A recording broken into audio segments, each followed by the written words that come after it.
എനിക്ക് അന്നേരം വിളിച്ച് ഉപകാരം ചെയ്തതാണ്. അതിനുള്ള എല്ലാ റെസ്പെക്റ്റും ഞാൻ സാറിന് തരും. ഞാൻ സാറിന്റെ വീട്ടിൽ കൊണ്ടുവന്ന് ഈ മയ്യം തന്നിട്ട് പോകണമെന്ന് ആദ്യം കരുതിയ എന്റെ സഹോദര തുല്യനാ. എന്നോട് പറഞ്ഞു അങ്ങനെ കാണിക്കരുതെന്ന് പറഞ്ഞ് സാറ് നിനക്ക് ഉപകാരം ചെയ്ത ആളാണെന്ന് പറഞ്ഞതിന്റെ പേരില്ല, ഷാഫിക്ക പറഞ്ഞതിന്റെ പേരില്ല ഞാൻ എന്താ കാഞ്ഞത് സാറിന്റെ വീട്ടിലോട്ട് വരാഞ്ഞത്. ഗതികേട് കൊണ്ട് ഞാൻ എന്റെ സ്റ്റേറ്റ്മെന്റ് അറിയിക്കാൻ ഈ വന്നിരിക്കുക. ഞാൻ ഗതികെട്ടവനാണ്, എല്ലാ അർത്ഥത്തിലും ഗതികെട്ടവനാണ്. ഞാൻ അഭിമാനിയായിട്ട് ജീവിക്കാൻ ശ്രമിച്ച ആളാ. കട്ടിപ്പെട്ട ജോലി എന്നോട് ചെയ്യരുതെന്ന് വരെ പറഞ്ഞിട്ട് പോലും ഞാൻ എങ്ങനെയെങ്കിലും ഉരുട്ടിപ്പിടിച്ച് എന്റെ വാപ്പായും ഉമ്മായും ഭാര്യയും മക്കളെയും നോക്കി മര്യാദക്ക് ജീവിച്ചു പോകുന്ന ആളാ. ഹോസ്പിറ്റലിൽ പലപ്പോഴും വന്ന് ആർക്കെങ്കിലും എന്തെങ്കിലും ചെയ്യാൻ പറ്റുമെങ്കിൽ ചെയ്തിട്ട് പോകുന്ന ആളാ. എന്റെ ഉമ്മായ ഈ കിടക്കുന്ന ഇവരുടെ അനാസ്ഥയോ അവഗണനയും കൊണ്ടാണ് ഈ കിടക്കുന്നത്. ഇത് അറിയിക്കാനാണ് ഞാൻ ഇവിടെ വന്നത്. സാർ എനിക്ക് വേണ്ടിയിട്ട് ഇവിടെ വിളിച്ച്, സാർ ഓർക്കുന്നുണ്ടോ നട്ടലൂത്തി പരിശോധിക്കാൻ പറഞ്ഞത്? PG വന്നിട്ട് ചോദിച്ചത് ഏത് സൂപ്രണ്ടെന്ന്. സാറിന് പോലും ബഹുമാനം ഇവിടെ കിട്ടത്തില്ലെങ്കിൽ ഈ സാധാരണക്കാരെ ഞാൻ എന്താ ചെയ്യുന്നത്? എന്നെ പെറ്റുപോറ്റിയ ഉമ്മായി കിടക്കുന്ന വളരെ റഫായിട്ട് പെരുമാറുന്നത്, അതിലൊരു നടപടി ഉണ്ടാവണം.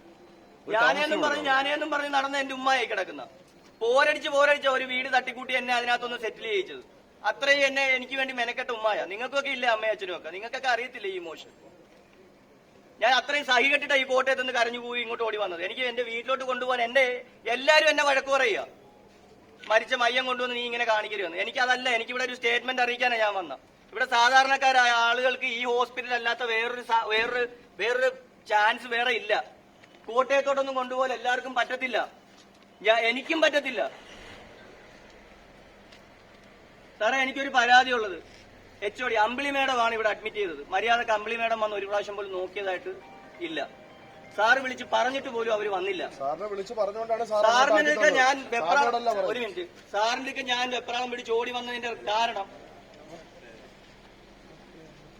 എന്റെ പേര് നിയാസ് പറഞ്ഞനുസരിച്ച് ഞാൻ ചെയ്തില്ലേ? സാറ് വിളിച്ചു. അല്ല ഒരു മിനിറ്റ്, ഞാനൊന്ന് പറയൂ, ഓവർടേക്ക് ചെയ്ത് പറയുന്നതല്ല.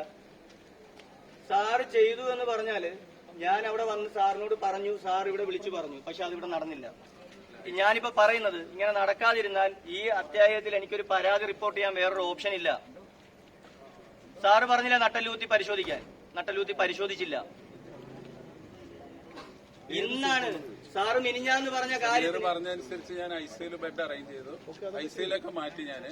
സാറേ ഹാരിസ് സാറിനോട് പറഞ്ഞു 3-4 പ്രാവശ്യം കോട്ടൽ വന്ന് 5 മണിക്ക് കോട്ടൽ വന്ന് ബോധം പോയ ആളാണ്. അന്നേരം ICUല് വെന്റിലേറ്ററിൽ കയറ്റേണ്ട പേഷ്യന്റ് ആണ്. വെന്റിലേറ്ററിൽ കയറ്റിയത് എപ്പോഴാണ്? സാറിനോട് വന്ന് പറഞ്ഞ് ഏത് ടൈമിലാ കയറ്റിയെന്നുള്ളതാണ്. അത് അനാസ്ഥയാണ്, അവഗണനയാണ്, എന്ത് പേരിട്ട് ഇതിനെ വിളിക്കണ്ട.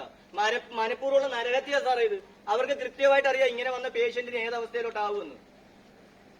ബെഡ് ഇല്ലാഞ്ഞിട്ടാണോ? സാറ് വിളിച്ച് പറഞ്ഞപ്പോ ബെഡ് ഉണ്ടല്ലോ, ഇല്ലേ? അപ്പൊ ബെഡ് ഇല്ലാഞ്ഞിട്ടാണോ? ബെഡുണ്ട്. അപ്പൊ അവര് പറഞ്ഞ ആ ഒരു വർത്താനമാണ് അതിന്റെ അടിസ്ഥാനം. എന്താന്ന് വെച്ചാൽ ആരെ നോക്കണോ എപ്പോ നോക്കണോന്ന് അവര് തീരുമാനിക്കും എന്ന് പറഞ്ഞു. അതാണ് അതിന്റെ അടിസ്ഥാനം. സാറ് വിളിച്ച് പറഞ്ഞപ്പോ പിടിച്ച് അഡ്മിറ്റ് ചെയ്ത് അവിടെ കൊണ്ടുവന്ന് അഡ്മിറ്റ് ചെയ്ത് കഴിഞ്ഞപ്പോ ഉടനെ പറഞ്ഞു മെഡിസിൻ ICUയിൽ തീരുന്ന വിഷയമല്ല, ന്യൂറോ സ്ട്രോക്ക് ICUയിലോട്ട് പെട്ടെന്ന് മാറ്റണം, ക്രിട്ടിക്കൽ ആണെന്ന് പറഞ്ഞുകൊണ്ട് അവിടുന്ന് മാറ്റി. അവിടുന്ന് ICU ഫെസിലിറ്റി ഉണ്ടോ ഇല്ലയോ എന്ന് പോലും തിരക്കാതെ കോട്ടയത്തേക്ക് ട്രാൻസ്ഫർ ചെയ്തു. സാർ എന്താ പറയാ? ഞാനിപ്പോ എന്ത് ചെയ്യണം? പോട്ടെ. ഞാൻ